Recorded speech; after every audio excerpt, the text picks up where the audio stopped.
गांव के एक खूबसूरत से घर में दो बहन भाई रहते थे, अहमद और फातिमा। दोनों एक दूसरे से बहुत मोहब्बत करते थे। ईद उल अधा करीब आ रही थी और पूरे घर में खुशियों की तैयारी हो रही थी। इस साल इनके अब्बू एक बड़ी खूबसूरत सफेद गाय खरीद कर लाए थे। गाय बहुत नरम मिजाज थी, इसीलिए अहमद और फातिमा ने इसका नाम चांदनी रख दिया। हर रोज दोनों बहन भाई चांदनी को नहलाते, उसे सब्ज घास खिलाते और उसके साथ खेलते। चांदनी भी उन दोनों को देखते ही खुश हो जाती और अपनी दुम हिलाने लगती। कुछ ही दिनों में चांदनी उनके खानदान का हिस्सा बन गई। एक दिन फातिमा ने उदास होकर अहमद से कहा, भाई, क्या वाकई ईद के दिन चांदनी की कुर्बानी होगी? मुझे तो उससे बहुत प्यार हो गया है।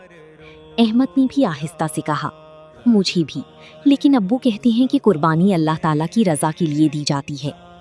इसी रात उनके अब्बू ने दोनों को अपने पास बिठाया और हज़रत इब्राहीम अलैहिस्सलाम और हज़रत इस्माईल अलैहिस्सलाम की कुर्बानी का वाक़या सुनाया।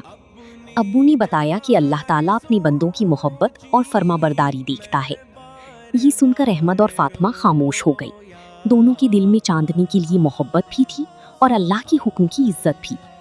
ईद की सुबह पूरे घर में खुशी का माहौल था, लेकिन अहमद और फातिमा की आंखें नम थीं।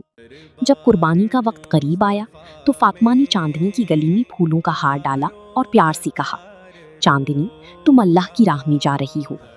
अहमद ने भी उसकी सर पर हाथ फेरा और दुआ की, या अल्लाह, हमारी कुर्बानी कबूल फरमा। कुर्बानी के बाद दोनों बहन भाई बहुत खामोश थे, लेकिन फिर उनकी अम्मी ने गोश्त के 3 हिस्से किए। एक हिस्सा घर के लिए, एक रिश्तेदारों के लिए और एक गरीबों के लिए। अहमद और फातिमा खुद गरीब लोगों के घरों में गोश्त लेकर गए। एक गरीब बूढ़ी औरत ने दुआ देते हुए कहा, अल्लाह तुम्हें हमेशा खुश रखे बेटा।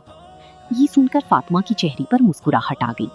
वापसी पर अहमद ने कहा, फातिमा, आज मुझे समझ आया कि कुर्बानी सिर्फ जानवर की नहीं होती, बल्कि अपनी पसंद और मोहब्बत को अल्लाह के हुक्म पर कुर्बान करना भी कुर्बानी है।